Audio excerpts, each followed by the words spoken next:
Shalom Bapak Ibu, sahabat Galilea yang diberkati oleh Tuhan Yesus. Kembali kita siapkan diri di pagi hari ini untuk kita datang di hadirat Tuhan dengan penuh sukacita, amin. Dan saya percaya hari ini ada rencana Tuhan yang indah dalam hidup kita, amin. Sebab Tuhan merancangkan kehidupan yang baik, masa depan yang baik bagi setiap kita, amin. Karena itu Tuhan Yesus katakan, carilah dahulu kerajaan Allah dan kebenarannya, maka semuanya ditambahkan kepadamu. Kita siapkan diri kita untuk kita baca, dengar, renungkan firman Tuhan. Kita berdoa. Bapa Surgawi, Bapa di dalam nama Yesus Kristus, kami datang di hadapan-Mu dengan penuh sukacita. Kami mengucap syukur karena Tuhan baik, sungguh baik, teramat baik bagi kami yang telah membangunkan kami dengan kesehatan, kekuatan yang baru di hari ini.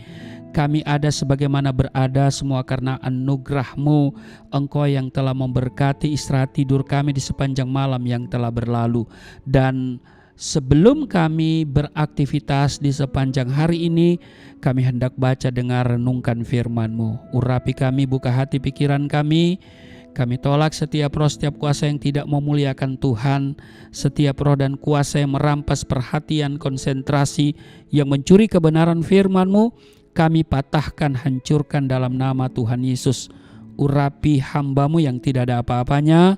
Di dalam nama Yesus Kristus kami berdoa dan mengucap syukur. Amin. Bapak Ibu, kita baca di Roma pasal 12 ayat 1 sampai dengan ayatnya yang ke-8, persembahan yang benar. Karena itu saudara-saudara, demi kemurahan Allah aku menasihatkan kamu supaya kamu mempersembahkan tubuhmu sebagai persembahan yang hidup, yang kudus, dan yang berkenan kepada Allah. Itu adalah ibadahmu yang sejati. Janganlah kamu menjadi serupa dengan dunia ini, tetapi berubahlah oleh pembaharuan budimu sehingga kamu dapat membedakan manakah kehendak Allah, apa yang baik, yang berkenan kepada Allah, dan yang sempurna. Berdasarkan kasih karunia yang dianugerahkan kepadaku, aku berkata kepada setiap orang di antara kamu, janganlah kamu memikirkan hal-hal yang lebih tinggi daripada yang patut kamu pikirkan. Tetapi hendaklah kamu berpikir begitu rupa sehingga kamu menguasai diri menurut ukuran iman yang dikaruniakan Allah kepada kamu masing-masing. Ayat 4, sebab sama seperti pada satu tubuh kita mempunyai banyak anggota, tetapi tidak semua anggota itu mempunyai tugas yang sama. Demikian juga kita, walaupun banyak, adalah satu tubuh di dalam Kristus, tetapi kita masing-masing adalah anggota yang seorang terhadap yang lain. Demikianlah kita mempunyai karunia yang berlain-lainan menurut kasih karunia yang dianugerahkan kepada kita. Jika karunia itu adalah untuk bernubuat, baiklah kita melakukannya sesuai dengan iman kita. Jika karunia untuk melayani, baiklah kita melayani. Jika karunia untuk mengajar, baiklah kita mengajar.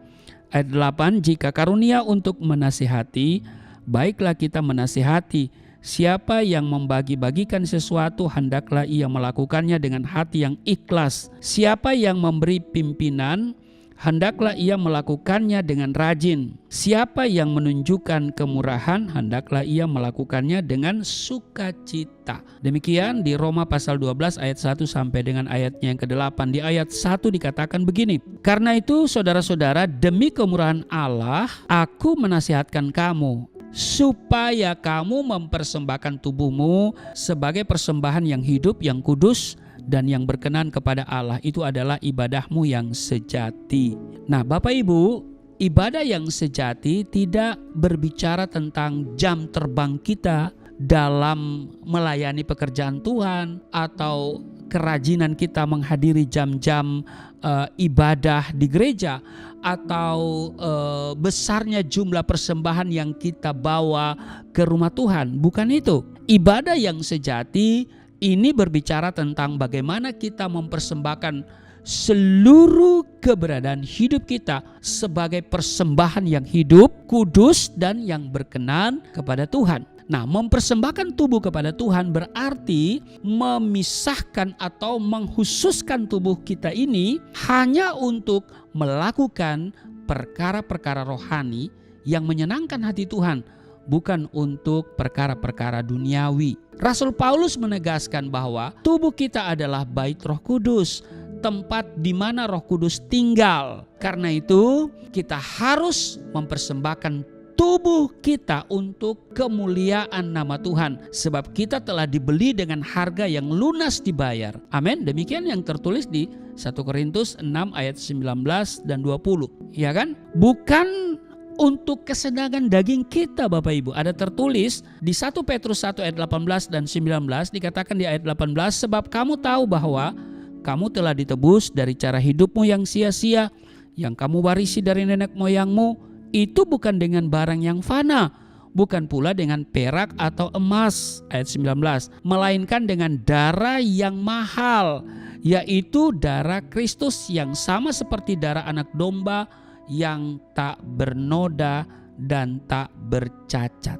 Oleh karena kita telah ditebus oleh darah Kristus, kita harus menyerahkan keinginan tubuh kita kepada pimpinan Roh Kudus. Roma pasal 6:12 dikatakan begini, sebab itu hendaklah dosa jangan berkuasa lagi di dalam tubuhmu yang fana, supaya kamu jangan lagi menuruti keinginannya.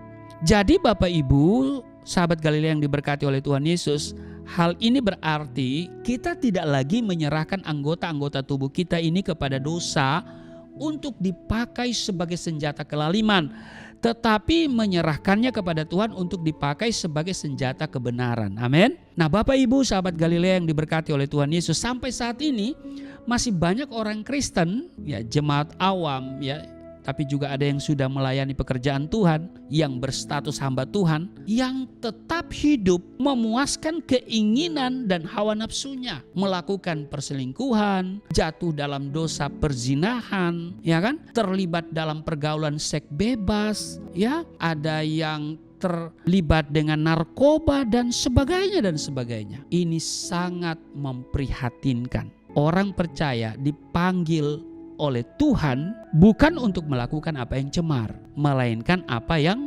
kudus. Nah karena itu sering saya katakan bahwa orang Kristen kadang-kadang ya hanya bagus di lagu, tetapi hidupnya, praktek hidupnya ya tidak berpadanan dengan lagu itu, tidak berpadanan dengan Injil Kristus. Jadi hanya bagus di lagu, lagunya bagus ya kan, tapi hidupnya jauh dari lagu itu. Ku telah mati dan tinggalkan cara hidupku yang lama. Tapi cara hidup yang lama masih dipakai.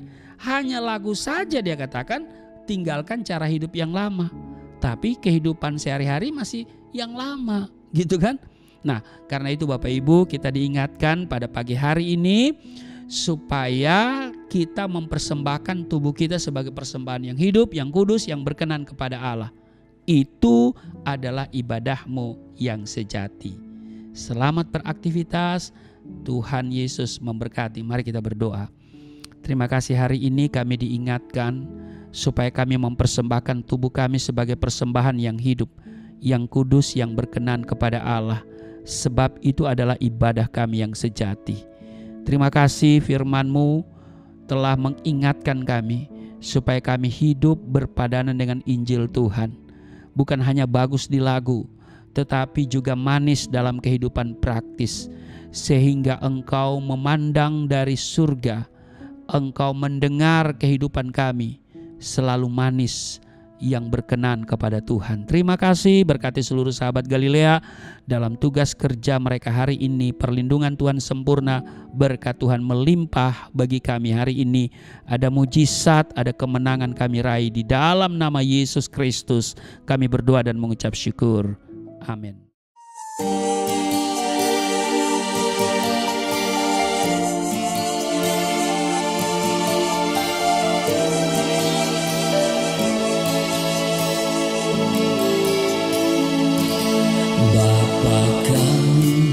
Yang di surga,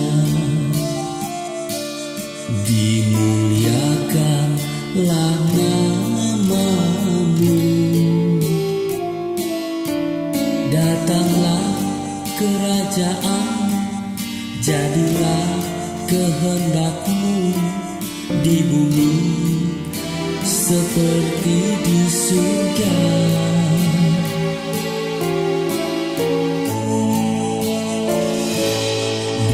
Serukanlah kepada